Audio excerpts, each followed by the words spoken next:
Hey y'all, it's Michelle Pippin with WomenWhoWow.com and BeMichellePippin.com, and I'm excited to come here and do a little bit of a live Q&A.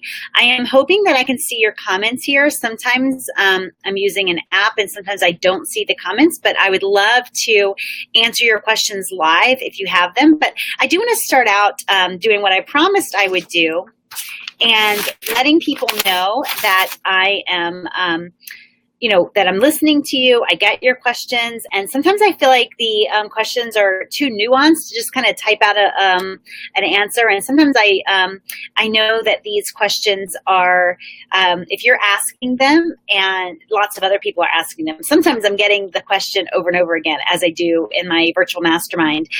We'll do a training, and then I get 7 or 8 or 11 of the same question, and everybody thinks they're different, and they're the ones who aren't understanding it exactly or whatever. And so I do want to answer some questions publicly simply because there's so many people asking them, and sometimes because so many more people should be asking them and they just don't know to ask these questions yet. And so I wanted to start with just a couple of questions. So one of the things that happens in a sales letter, like if you go back into sort of the sales letter templates that you might need to buy or you might want to buy, and they are they have like a red line up at the top where you are talking to your people, like attention all coaches, speakers, experts, and consultants or whatever, right? And so that's something that it is in every sales letter. It's a good standard practice for selling more.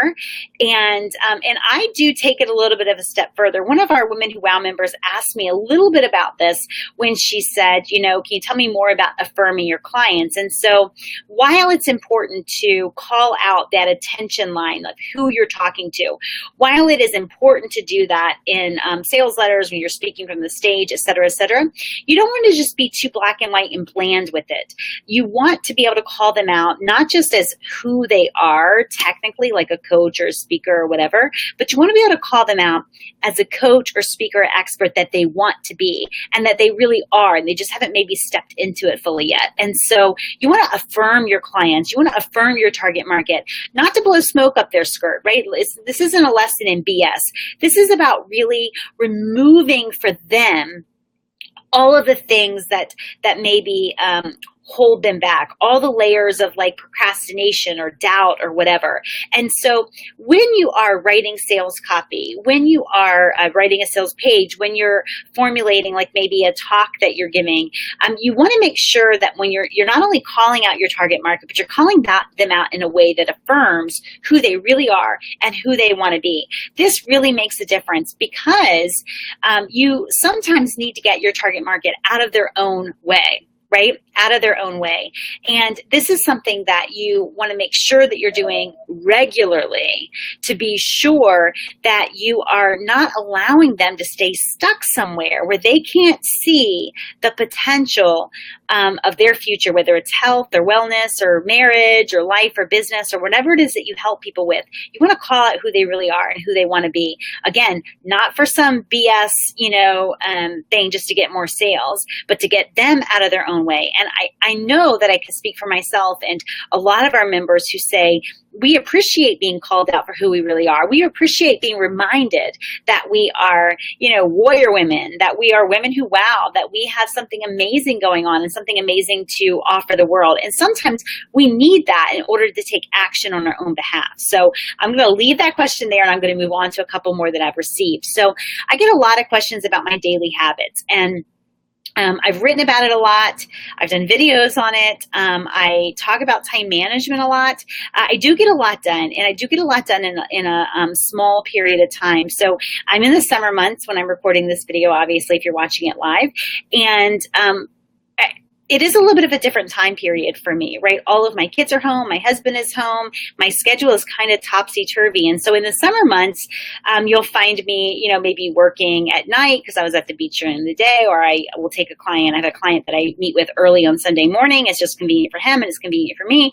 And it happens like before church, and it's just a good fit But in the real world, once everybody goes back to school in my house, you'll find me having very short and scheduled days.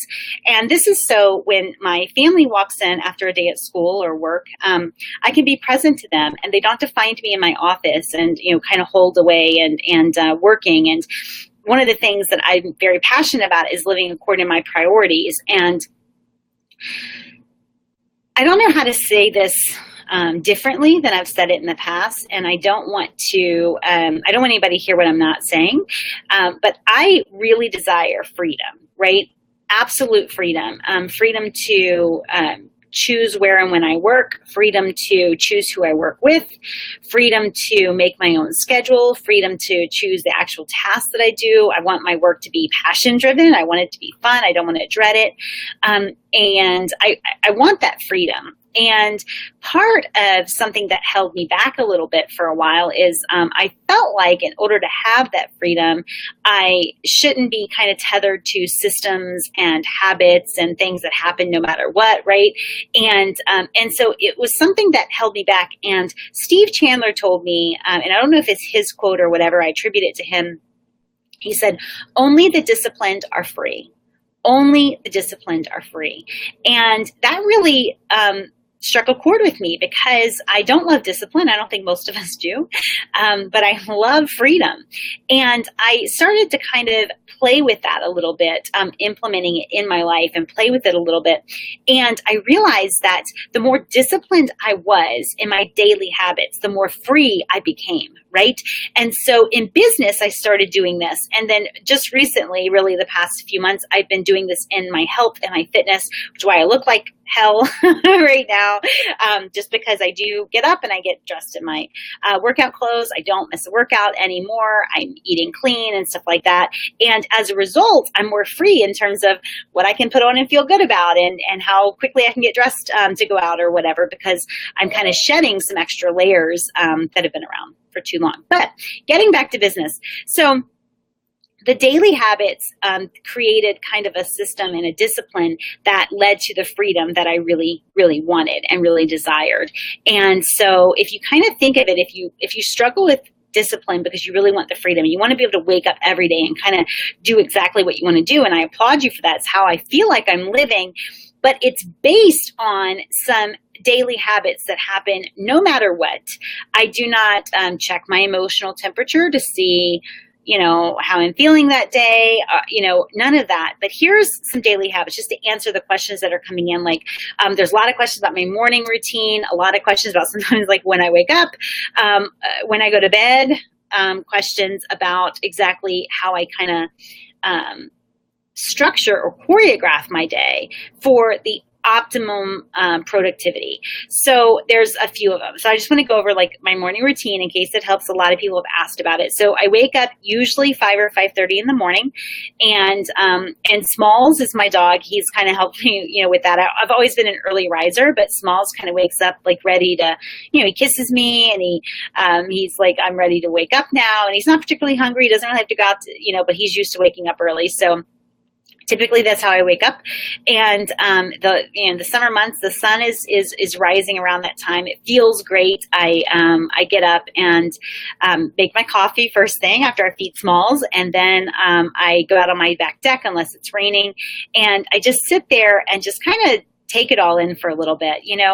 There's a lot of talk these days about living and working location free. And I thought that didn't apply to me, honestly, because I don't desire to travel and, work from like exotic locations. I don't desire that. And so I didn't think it applied to me. And then it hit me the other day, like I actually do live and work location free. Absolutely. I have I live exactly where I want to live. I live in this little small town. I look out my back door. It looks like heaven to me every day. The hours that I spend on my back deck are just so peaceful. It's exactly, where I want to live and where I want to work. And so, I just kind of take that in the morning, and then I read my Bible. I use the First 5 app from Proverbs 31 Woman. I love that. It's just something so quick, and it helps keep me consistent in my daily Bible time. And then I journal. And when I journal, it's like sometimes I just do a download, but I always, always, always align, end with a statement about alignment. So if I were, fully aligned today, if my actions were fully aligned with my vision today, here's what I would do. And so in my journaling, I actually am, the seeds of the message that I show up with to my Women Who Wow members, and then other like outsiders, which might be you if you're not a Women Who Wow member. That kind of comes from my journaling. And also the planning of my day comes from my journaling. Obviously, I have appointments already set if I needed to make those appointments, but I also allow just the day to kind of plan itself with the if my actions today were fully aligned with my full vision, here's what I would do. And that's kind of how my day is planned. And so it kind of Bible journal, and then I message, right? I create a message, one for my Women Who Wow members every morning, and then one for, outsiders or my blog every morning. And then I look at my plan that came out of my journaling, and then I always go into selling mode. And this is something that I think I left off for way too long. I actually used to take pride in the fact that I rarely sold to my list. Most of my work in years past, and still to a degree today, has come from referrals. And so it's something that I just never really put focus into. And I realized that if I wanted my income to go up, if I really wanted to, take Women Who Wow and make it like the premier association for women entrepreneurs, which obviously it is, right? It's absolutely the best. It's a high touch community. It's a high drive community. And I just love it. But if I really wanted it to be that, if I wanted it to get to where it is now, where we've got members in all 50 states, if I wanted it to extend to international members, which it is now, like if I really said that's what I wanted, then I needed to make sure that I was selling every day, that I was offering it to people, that I was introducing women who are high drive women to Women Who Wow and to the Women Who Wow way. And so I've made that a habit where I sell every single day. It's something that's worked into my day, and I don't feel awkward about it at all. I reach out and I simply invite people to participate in Women Who Wow, to give us, to kind of take a look at us and see if it's a hell yes or a holy yes, as one of our members, Lisa Briggs, says. It's a hell yes or a holy yes. And if it's not, then it's great. Like we release them, they release us, and it's perfect. We want it to be an absolute yes for everybody who's coming into Women Who Wow membership. So I sell and I feel great about it because I'm introducing, I'm inviting, I'm offering, and they have the choice of whether to stay or go, which is perfect. So I want to get into, so that's really the breakdown of my mornings. That's sort of my little success strategy, I guess. But with the sales, one of the questions that I get is, what do you say, right? Like, what do you say to make the sale? What do you have to say?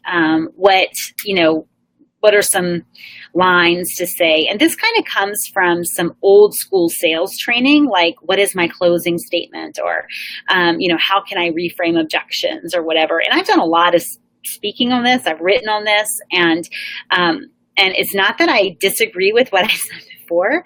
I just think it's not as important.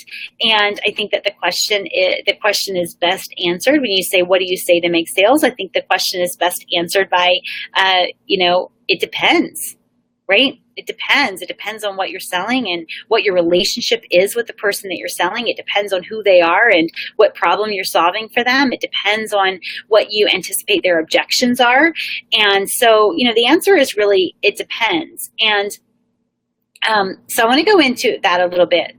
I've said for a long time that if you have to worry about closing someone, if you have to worry about closing, then you probably didn't open really well.